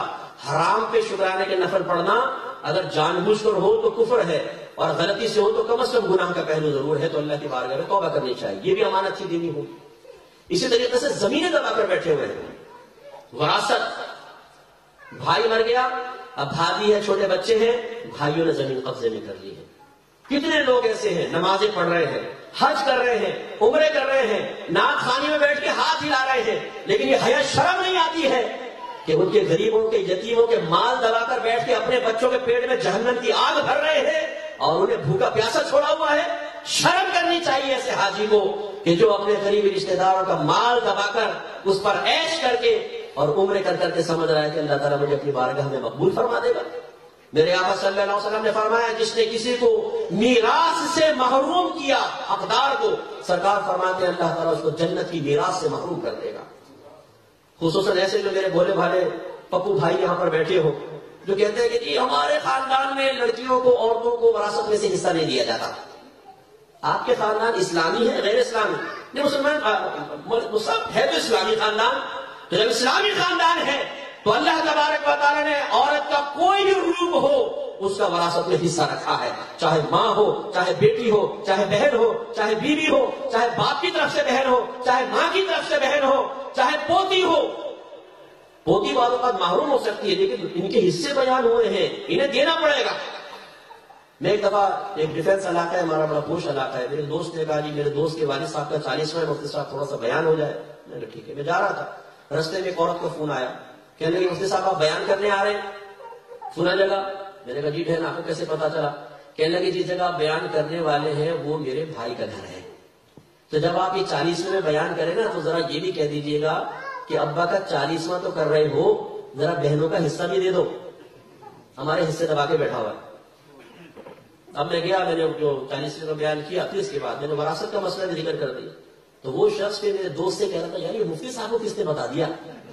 اب آپ سوچ دیکھیے 40واں کرنا فقط مستحب ہے، نہ کرے کوئی گناہ نہیں، اور وراثت دینا فرض دبا کے بیٹھا ہوا ہے، فرض ادا نہیں کر رہا، اور یہ مستحب کر کے سمجھتا ہے کہ والد صاحب کی روح خوش ہو جائے گی اور اللہ تعالیٰ اس پر نعمتیں اور برکتیں نازل فرمائے گا. تو اگر ایسے کوئی بھائی یہاں بیٹھے ہو، یاد رکھیے اپنے بارے میں خوش فہمی میں مبتلا ہونا کہ وہ جی میلاد کی محفل میں بیٹھا ہوں انشاءاللہ اللہ تعالیٰ بخش دے گا. اللہ تعالیٰ مظلوم کے ساتھ ہوتا ہے، بالکل وہ بخشنے میں قادر ہے. وہ دیکھ آپ کے سبحان اللہ کہنے پر بھی آپ کو بخش سکتا ہے، لیکن کیا واقعی آپ کو بخشے گا بھی؟ اپنے بارے میں خوش فہمی میں مبتلا ہونے سے پہلے ذرا نبیوں اور صحابہ کی زندگی دیکھیں. انہیں تو اللہ تعالیٰ نے جنتی قرار دے دیا. صحابہ کے بارے میں فرمایا رضی اللہ عنہم ورضوا عنہ، اللہ تعالیٰ ان سے راضی ہو گیا، وہ اللہ سے راضی ہو گئے. لیکن ان کے خوف کا عالم دیکھیے، وہ ڈرتے تھے، کانپتے تھے، ان کے بدنوں پہ لرزہ طاری ہوتا تھا. امام حسن اور امام حسین کے بارے میں منقول ہے، اور ایک روایت میں امام زین العابدین کے بارے میں کہ جب آپ وضو کرتے چہرے کا رنگ فق ہو جاتا. لوگ پوچھتے کہ ایسا کیوں ہے؟ آپ فرماتے تم نہیں جانتے کہ میں کس رب کی بارگاہ میں کھڑا ہونے والا ہوں، اس لیے میری حالت ہے، خوف کی حالت ہے. اور ہم حرام کھا کھا کر اور وراثت میں سے حق دبا دبا کر اور بڑے آرام سے ڈکارے مار رہے، یہ آخرت میں پتہ چلے گا. اور ایک ضروری بات آپ کو عرض کر دوں، 2 مسئلے اس بارے میں بہت ضروری ہے. نمبر 1، باپ اپنی زندگی میں اپنی اولاد کو جو کچھ دیتا ہے وہ وراثت نہیں ہے، وہ گفٹ ہے. اور اس میں مفتہ بھی قول یہ ہے کہ جب باپ اپنی زندگی میں کچھ اولاد میں بانٹے گا تو اس میں لڑکا لڑکی بالکل برابر ہوتے ہیں. یہی مفتدی قول ہے، افضل قول یہی ہے، اسی پر فتوا ہے، سب کو برابر دے دیں. پہلی بات یہ. اس میں آپ غور کر لیں، ہم بیٹی کی شادی کرتے ہیں، یہ کتنے کا جہیز دیا ہے؟ جو الحمدللہ 15 لاکھ کا جہیز دیا ہے میں نے بیٹی کو. بیٹی گھر سے گئی، پڑھایا بیٹی کو بھی تھا بیٹوں کو بھی تھا، پڑھائی میں تو خرچہ کیا گیا تھا. اب بیٹی کو 15 لاکھ دے کر رخصت کر دیا. کتنے بیٹے رہ گئے جی؟ 3 بیٹے ہیں. انہیں کیا کیا مل رہا ہے؟ ایک بیٹے کو مکان کتنے کا ہے؟ 1.5 کروڑ. دوسرے بیٹے کو زمین کتنے کی ہے؟ 3 کروڑ. ایک بیٹے کو دکان کتنے کی ہے؟ 2 کروڑ. بیٹی 15 لاکھ میں، بیٹے کروڑوں کے اندر جو کمانے پہ قادر ہیں. پھر جواب میں کہتے نہیں مفتی صاحب وہ تو خیر شادی شدہ ہو گئی نا، اب شوہر کی ذمہ داری ہے. تو بیٹا کون سا آپ کی ذمہ داری ہے؟ جب بیٹے بالغ ہو جاتے ہیں نان نسخہ بھی ختم ہو جاتا ہے، وہ اپنا ذمہ دار ہے. اب ماں باپ پہ کوئی ذمہ داری بالغ اولاد کی نہیں ہوتی ہے. ہاں اگر وہ محتاج ہے، جاب لیس ہے، تو اتنا باپ دے گا کہ جس سے چلو اس کو کھانے پینے کا گزارا ہو جائے، کپڑے وغیرہ دے دے گا، باقی کوئی واجب نہیں ہے. تو یہاں بھی تو واجب نہیں تھا، تو بیٹے کو کروڑوں دیے اور بیٹی کو صرف 10-15 لاکھ 20 لاکھ. یہ لڑکی میدان محشر میں کھڑی ہوگی اور اللہ تعالیٰ کی بارگاہ میں کھڑے ہو کر عرض کر سکے گی یا رب کریم میرے باپ سے میرا حق دلوا. اب آپ کہیں گے نہیں میری بیٹی ایسی نہیں ہے. جب آپ ایسے باپ ہو سکتے ہیں کہ اپنی بیٹی کے ساتھ ناانصافی کر سکے تو میدان محشر میں اس بیٹی سے آج کے توقع رکھتے ہیں وہ آپ کو کیوں چھوڑے گی؟ جہاں کے بارے میں میرے آقا نے فرمایا کہ ایک باپ اور اس کی نافرمان اولاد کو لایا جائے گا، اللہ تبارک و تعالیٰ اس کے بیٹے کی نافرمانی کے مطابق اس کی نیکیاں نکال کر باپ کے نام اعمال میں ڈالے گا. تو سرکار فرماتے ہیں وہ باپ تمنا کرے گا کہ کاش اس نے میری اور زیادہ نافرمانی کی ہوتی تو میں اس کی اور نیکیاں نکال لیتا. اور سرکار فرماتے ہیں شوہر ہوگا اس کو صرف ایک نیکی کی ضرورت ہوگی جس سے وہ نجات پا جائے، تو وہ ڈھونڈے گا اپنی بیوی کو، بیوی مل جائے گی، وہ کہے گا مجھے ایک نیکی دے دے. بیوی کہے گی کہ نہیں آج میں تمہیں کچھ نہیں دے سکتی، میں خود پریشان ہوں. تو وہ کہے گا، سرکار فرماتے ہیں وہ احسان یاد دلائے گا، جس کو میں اپنے الفاظ میں یوں کہوں کہ کیا تجھے سونے کے سیٹ نہیں دلوائے تھے؟ کیا تجھے اچھے اچھے کپڑے نہیں دلوائے تھے؟ کیا مکان تیرے نام نہیں کیا تھا؟ کیا گاڑی لے کر نہیں دی تھی؟ سرکار فرماتے ہیں وہ عورت اقرار کرے گی کہ ہاں یہ تمہارے احسانات ہیں لیکن آج میں تمہیں ایک بھی نیکی نہیں دے سکتی. تو اس لیے میری گزارش ہے اپنی بچیوں کے ساتھ ایسے ناانصافی کا معاملہ نہ کریں. دوسری بات جو اس سلسلے میں امپورٹنٹ ہے کہ یاد رکھیں حدیث یہی ہے، سرکار نے فرمایا کہ وارثوں کے حق میں مورث کی وصیت قابل قبول نہیں ہوتی. لا وصیت للوارث، وارث کے لیے کوئی وصیت نہیں. جو ہم ول لکھوا کے چلے جاتے ہیں نا، بعد میں جب میں مر جاؤں تو میرے ایک بیٹے کو والا مکان دے دینا، دوسرے بیٹے کو یہ مکان، تیسرے بیٹے کو یہ دکان. بیٹے وارث ہیں اور باپ کی وارثوں کے حق میں وصیت کل عدم ہوتی ہے. اگر ایک بیٹا بھی اس پہ آبجیکشن کر دے، ایک وارث بھی کہ ہم اس کو نہیں مانتے، یہ وصیت ختم. اب مال ان کے درمیان شرعی تقسیم کے مطابق ہوگا، بالکل جیسے شریعت تقسیم کرتی ہے ویسے. اس لیے میری وہ بہنیں بھی سبق حاصل کریں کہ جب ان کا انتقال ہونے لگتا ہے تو پہلے کہتی ہیں یہ سیٹ نا میری بڑی بہو کو دے دینا، یہ دوسرا سیٹ میری بیٹی کو دے دینا، تیسرا بھی میرا بیٹا جو کنوارا ہے نا اس کی جب شادی ہوگی اس کی بیوی کو دے دینا. اب آ گئی دنیا سے. اب وہ بچے ناراض ہیں، بعض دفعہ اس کے راضی نہیں ہوتے ہیں. یہ وصیتیں کل عدم ہے، غلط ہے. وارث کے حق میں وصیت ہی نہیں ہوتی. یہ تمام سونا جمع کیا جائے گا، جیسے بچوں کے اندر حصے تقسیم ہونے اس کے حصے بنائے جائیں گے پھر ان کو دیا جائے گا. یہ ابھی چیزیں سیکھنے سے تعلق رکھتی ہیں. اور اس طرح ہم حق دبا کر بیٹھ جاتے ہیں، ماں باپ حق دبا رہے ہیں، یہ غلط ہوتا ہے. تو اس لیے میں گزارش کرتا ہوں کہ آپ بھی تھوڑا غور کریں. کسی کا مال دبایا ہو، کسی کا مال کھایا ہو، اس کو حق ادا کریں. اچھا یہاں مال کا حق نہیں تھا، میرے ینگسٹر ذرا غور کریں اور میرے پرانے بزرگ بھی سوچیں. اسکول میں کسی کے دانت توڑے ہو، کسی کی ناک توڑی ہو، کسی کو مار کے کہا ہو کہ ہم تو چھوڑتے نہیں، یوں ہاتھ لگاتا ہے ٹانگیں توڑ دیتے ہیں اپنے. تو دوستوں کے ساتھ مل کر تاکہ کسی کو پیٹا پاٹا ہو، یاد رکھیے کہ معافی مانگنا واجب ہے. اگر وہ زندہ ہے تو معافی مانگے، اگر زندہ نہیں ہے تو ڈریں، خوف پیدا کریں، اس کے لیے ایصال ثواب کا اہتمام کریں، دعائے بخشش و مغفرت کریں کثرت کے ساتھ. جو بھی نیک عمل کرے اس کا ثواب اس کو بھی بخشتے رہیں، تو ہو سکتا ہے اللہ تعالیٰ بروز قیامت اس شخص کو آپ سے راضی فرما دے. تو یہ بہت ضروری ہے. اسی طریقے سے میری بہنوں نے بعض اوقات ہوتا ہے گھر خراب کر دیتی ہے، جادو ٹونے کرواتی ہے، گھر توڑوا دیتی ہے. بیوی کے دل میں شوہر کی نفرت، شوہر کے دل میں اس کی نفرت، یہ نہیں ہونا چاہیے. میں ایسی ساس اگر بیٹھی ہوں، آخری بات عرض کر رہا ہوں، ان سے میری گزارش ہے ذرا غور کر لیں. ہماری ساسیں کہتی ہیں اگر بیٹا تھوڑا بیوی کی طرف مائل ہو، رات میں 2:30 بجے چائے بنا کے لاتے ہوئے دیکھیں گی، اوئے ہائے چائے بنا کے لا رہا ہے، کیسا تعویذ کروایا میرے بیٹے پہ، غلام بنا لیا ہے غلام.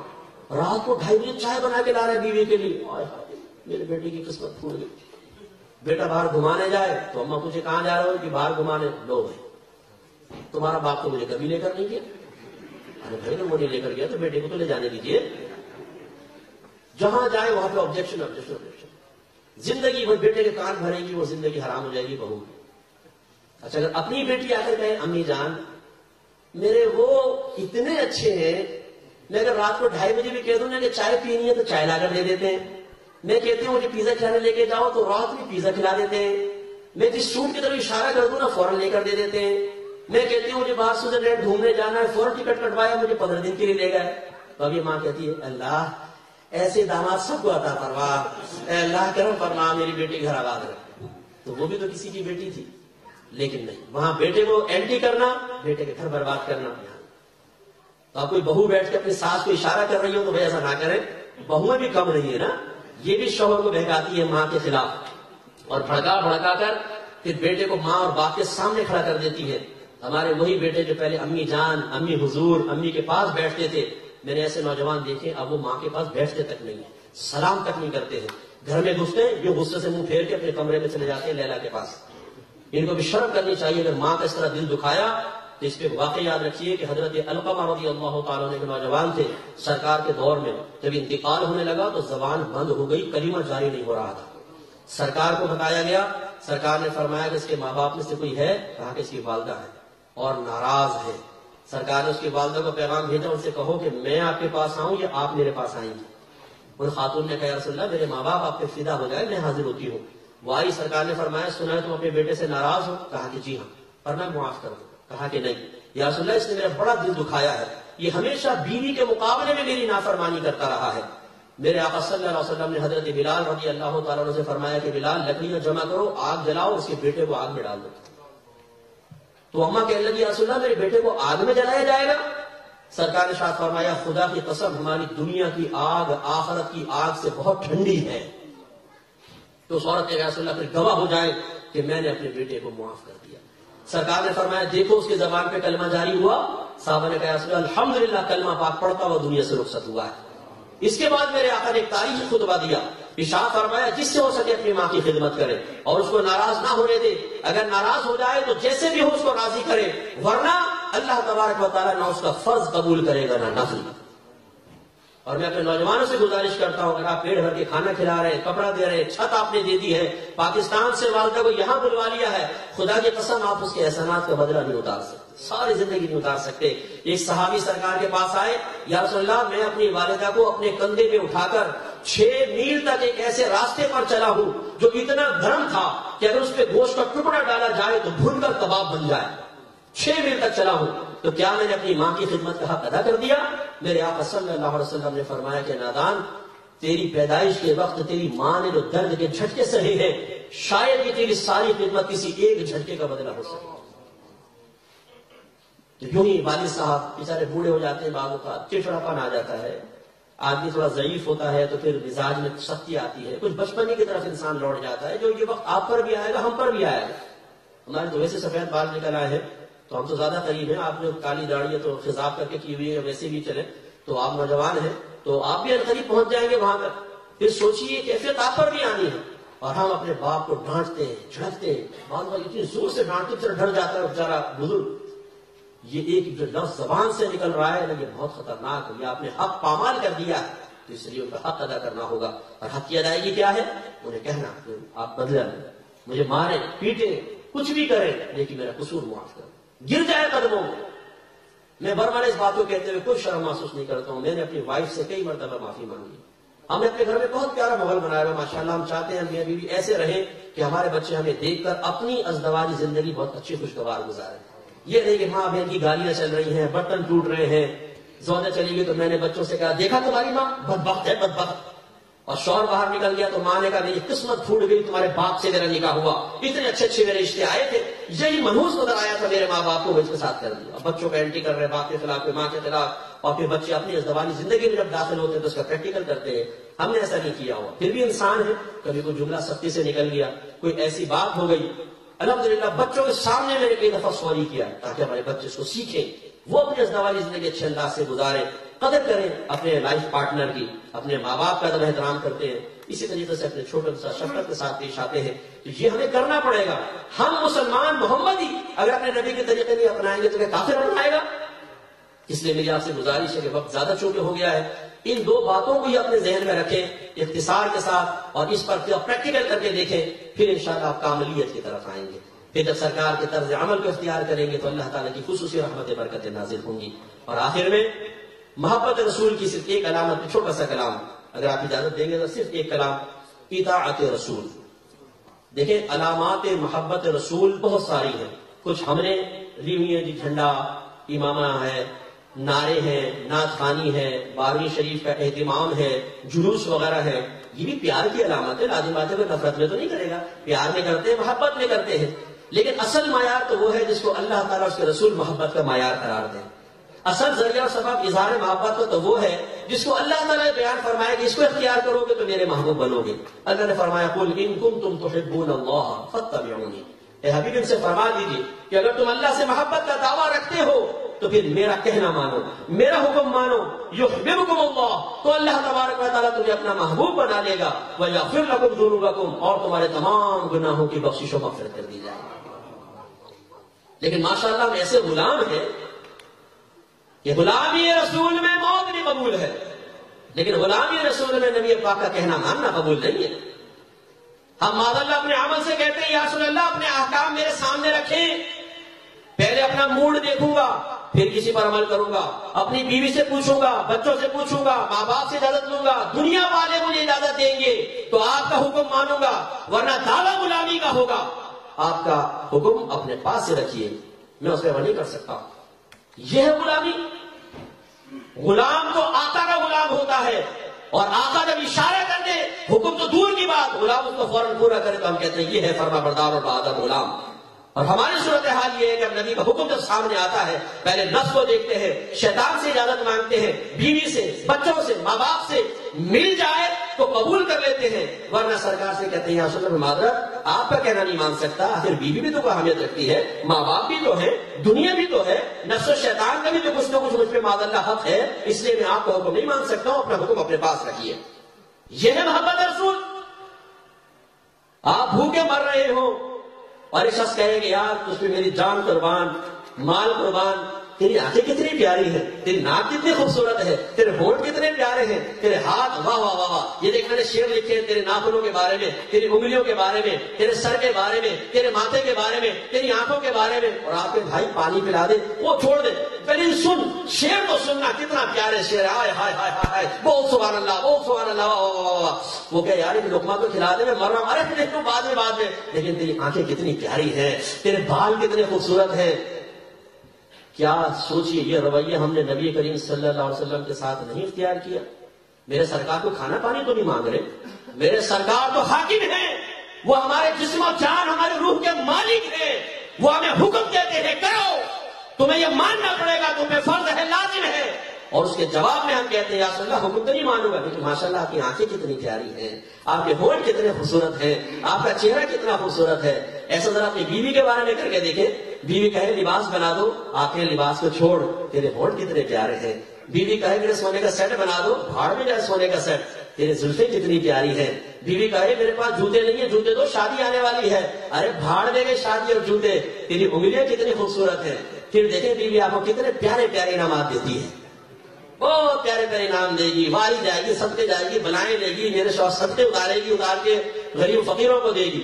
تو ایک بیوی کی تعریفیں کرتے رہے اور اس کا کہنا نہ مانے تو بیوی ناراض، اور یہاں اللہ کے نبی حکم فرما رہے ہیں جن کی اطاعت کرنا فرض ہے، اور اس کے جواب میں ہم کہیں یا رسول اللہ میرا موڈ نہیں ہے، دنیا اجازت نہیں دے رہی ہے، میرے دوست راضی نہیں ہو رہے ہیں، کیا یہی ہم اپنے بچوں کو سکھا رہے ہیں؟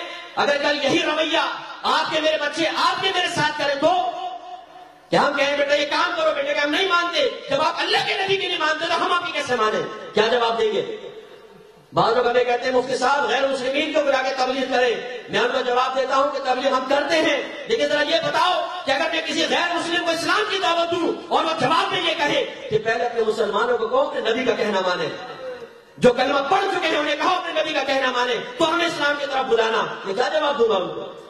میرے بھائیوں ذرا ہوش کیجئے، ہم کیا کر رہے ہیں؟ ہم نے نبی کریم کے احکام کو سپر مارکیٹ کی اشیاء بنا لیا ہے کہ ٹرالی لے کے اندر گئے، جو پسند آیا ڈال لیا، جو ناپسند آیا چھوڑ دیا اور گھر لے آئے. نہیں، اللہ تعالیٰ فرماتا ہے یا ایھا الذین آمنوا ادخلوا فی السلم کافہ، اے ایمان والو اسلام میں پورے پورے داخل ہو جاؤ. اللہ نے ہمیں بنایا، ماحول اللہ نے بنائے، ملک اللہ نے بنائے، وہ قیامت تک کا اس سے اتنا علم رکھتا ہے جس کوئی انتہا نہیں ہے. تو ہم یہ نہیں کہہ سکتے کہ یار دور بدل گیا ہے اب کیسے دین پہ چلے. میرے اللہ نے جب اسلام میں پورے پورے داخل ہونے کا حکم قیامت تک کے لیے رکھا تو اس سے ثابت ہو گیا کہ ہر مسلمان دین پر چل سکتا ہے، ماحول چاہے کیسا بھی. اور میں اکثر سمجھاتا ہوں جو جیسا بہانہ کرے گا اللہ تعالیٰ اس کے بہانے کے توڑ کے لیے فزیکلی طور پہ حصے طور پر ایک فرد کو رول ماڈل کے طور پہ پیدا کرے گا. آپ کہیں گے میں داڑھی نہیں سکتا ہوں، یہاں کیسے داڑھی رکھوں؟ اللہ تعالیٰ 2-4 داڑھی والے آپ کے سامنے کر دے گا. آپ کہیں گے میں اسلامی لباس کیسے پہنوں؟ اسلامی لباس والے سامنے کرے گا. آپ کہیں گے میں نماز کیسے پڑھوں؟ اللہ نمازیوں کو آپ کے سامنے کر دے گا. آپ کہیں گے میں تقویٰ کیسے اختیار کروں؟ اللہ تعالیٰ متقین کو آپ کے سامنے کر دے گا، تاکہ بروز قیامت اللہ کی بارگاہ میں جب پہنچے تو کوئی ہمارے پاس ہیلا بہانہ نہ ہو. اگر ہم کہیں اللہ تعالیٰ میری مصروفیت زیادہ تھی، اللہ تعالیٰ ایسے ایسے کاروباری سامنے کھڑا کرے گا جنہیں کثرت مصروفیات کے باوجود ان کی مصروفیات نے نماز سے نہیں روکا تھا، دین پہ چلنے سے نہیں روکا تھا. اس لیے میرے بھائیوں ذرا ہوش کریں، اپنی اولاد کے لیے اپنے آپ کو سنبھالیں اور دین پر چلیں، نبی کریم کا حکم مانیں تو پھر کمال ہے. تو ہمارے نعت خان نے تو کروایا، میں بھی آپ کو کہتا ہوں کہ یہ نعرہ ضرور لگائیں کہ غلامی رسول میں، زور سے بولے غلامی رسول میں. تو اب یہ نعرہ بھی لگائیں کہ غلامی رسول میں داڑھی بھی قبول ہے، غلامی رسول میں 5 وقت نماز باجماعت بھی قبول ہے، غلامی رسول میں گناہ چھوڑ دینا بھی قبول ہے، غلامی رسول میں علم دین سیکھنا بھی قبول ہے، غلامی رسول میں علماء کا ادب کرنا بھی قبول ہے، غلامی رسول میں جس کا حق دینا ہے اس کا حق دینا بھی قبول ہے، غلامی رسول میں فیس بک پر تمام لڑکیوں کے اکاؤنٹ ڈیلیٹ کر دینا بھی قبول ہے. تو بھی بنے گا کمال، پھر آپ ہیں کامل مومن. اور پھر انشاءاللہ جب آپ سے پوچھا جائے گا ما كنت تقول في حق هذا الرجل، تو آپ کی انشاءاللہ زبان سے نکلے گا کہ میں بتاؤں کہ یہ کون ہے، یہ بتائیں کہ میں کون ہوں. کیونکہ میں ساری زندگی اپنے آقا کی اطاعت کرتا رہا ہوں، دشمنی مول لی ہے، دنیا کو ناراض کیا ہے، آقا کو ناراض نہیں ہونے دیا، شیطان سے نفس لڑا ہوں، اپنے آقا کو ناراض نہیں ہونے دیا. آج میرے آقا سے پوچھو، میرے آقا بتائیں. تو کاش ہمیں سے بن جائے. میری بہنیں بھی کاش بی بی فاطمہ رضی اللہ تعالیٰ عنہ سے سبق حاصل کریں. شوہر کہتا ہے کہ پردہ کر لو، وہ کہتی ہے دادا ملا گیری مت کرو، مولوی مت بنو، میں نے اسی لیے 4 رشتہ داڑھی والوں کے بھی آئے تو ٹھکرا دی، تم سے ایسے بھی شادی کی ہے، میں نہیں پردہ کر سکتی ہوں، وہ بھی یوکے میں رہ کر. اور وہ لڑتی ہے شوہروں سے، کہتی ہے ہمیں آزادی چاہیے. ذرا بی بی فاطمہ رضی اللہ تعالیٰ عنہ کو دیکھیے، سرکار ایک دفعہ بیٹھے ہیں، صحابہ کرام سے کویسچن کیا یہ بتاؤ عورت کے لیے سب سے بہتر کیا چیز ہے. حضرت علی چپکے سے اٹھے، حجرے میں گئے، بی بی فاطمہ سے پوچھا کہ سرکار نے کویسچن کیا ہے. تو بی بی فاطمہ رضی اللہ تعالیٰ عنہ نے کہا آپ جا کر کہہ دیجئے کہ عورت کے لیے سب سے بہتر یہ ہے کہ نہ وہ کسی نامحرم کو دیکھے اور نہ نامحرم کی نگاہ اس پر پڑے. حضرت علی جا کر بیٹھ گئے، سرکار پوچھ رہے تھے، حضرت علی نے ہاتھ اٹھایا، سرکار نے فرمایا علی بتاؤ. آپ نے یہ جواب دیا، سرکار مسکرائے اور فرمایا علی لگتا ہے فاطمہ نے جواب دیا ہے. یہ اس بات کی تربیت ہے. میرے آقا صلی اللہ علیہ وسلم جو حیا و شرم کے پیکر ہیں، جن کے بارے میں میری والدہ سیدہ عائشہ صدیقہ رضی اللہ تعالیٰ عنہ کہتی ہیں میرے سرکار نے کبھی عورتوں کو سامنے بٹھا کر بیعت نہیں کی ہے، کبھی ہاتھ میں ہاتھ لے کر بیعت نہیں فرمائی، ہمیشہ پردے میں بیعت فرمایا کرتے تھے. بڑی ہاتھ جوڑ کے معافی چاہتا ہوں اگر بری لگ جائے بات، لیکن سرکار کی ازواج مومنوں کی مائیں ہیں، قرآن کہتا ہے. تو میرے آقا کیا ہوئے؟ روحانی والد. وہ روحانی باپ اپنی بیٹیوں کو پردے میں بٹھا کر دیکھ کرے. اور آج کا پیر یہ کہتا ہے کہ ان عورتوں کو بے پردہ میرے پاس آنے دو، میرے لیے بالکل جائز ہے. عورتیں پاؤں دبائیں، پیر صاحب کے ہاتھ دبائیں، بے پردہ سامنے بیٹھی ہوں، اور وہ پیر یہ کہے کہ جی یہ میری بچیاں ہیں، جی ہم تو بچوں کی نگاہوں سے دیکھ رہے ہیں. کاش یہ بات میرے آقا کو بھی سمجھ میں آ جاتی. معاذ اللہ میں یہی کہوں کہ جو آپ کو سمجھ میں آ گئی میرے سرکار کو سمجھ میں نہیں آئی. میرے آقا نے منع فرمایا عورت سامنے نہیں آئے گی. بی بی فاطمہ رضی اللہ تعالیٰ عنہ کہتی ہیں جب آپ کا وصال ہونے لگا، ایک خادمہ تھی، پوچھا کہ وہاں عورتوں کے جنازے حبشے میں کیسے اٹھتے تھے. انہوں نے کہا ایسے کہ رات میں ایک چارپائی لے کر اس پہ ڈولی سی بنا کر پورے کپڑے سے ڈھک کر جنازہ اٹھتا تھا. تو آپ نے وصیت فرمائی کہ ایک تو مجھے اس طرح پردے میں ڈھک کے میرا جنازہ قبرستان تک لے جائیں، اور مجھے دن میں نہ دفنانا اور رات میں دفنانا، تاکہ کسی نامحرم مرد کی نگاہ میرے جنازے میں بھی نہ پڑے۔ یہ ہے شہزادی کونین کا پردہ۔ تو ہماری بہنوں نے شہزادی کونین کے نام کے نعرے تو لگائے ہیں، بی بی فاطمہ کی نیازیں تو کھائی ہیں، لیکن بی بی فاطمہ کے طرز عمل پہ چلنے کے لیے بہنیں تیار نہیں۔ وہ مولویوں کو گالیاں بکنے کے لیے تیار ہیں کہ ان مولویوں نے ہماری زندگی تنگ کر رکھی ہے، ان مولویوں کو کھڑا کر کے لہر سے گولی مار دو، یہ مولویوں نے دین سخت کر رکھا ہے۔ اچھا ہم نے سخت کیا ہے تو میری بہن در نرم دین آپ بتاؤ کیا ہے؟ وہ آیا تو حدیثیں لے آؤ کہ ہم نے 20-25 سال اپنی زندگی کے گزار کے ابھی تک ہم نکمے وہاں تک نہیں پہنچ سکے، اور ہماری بہن گھر کی چار دیواری میں بیٹھ کر ایک بھی دینی کتاب کو ہاتھ نہ لگائے، اور معرفت اور علم کا عالم یہ ہے کہ سب جان گئی ہے کہ دین میں نرمی بہت ہے، تو لائیے وہ نرمی ہمارے سامنے پیش کر دیں۔ میری بہنوں ناراض مت ہو، لیکن آج اللہ اس کے رسول کی حیا اور شرم کا پیغام قبول کر لیں، کل انشاءاللہ میدان معاشر میں اللہ کو عزت دے گا۔ وآخر دعوانا ان الحمدللہ رب العالمین۔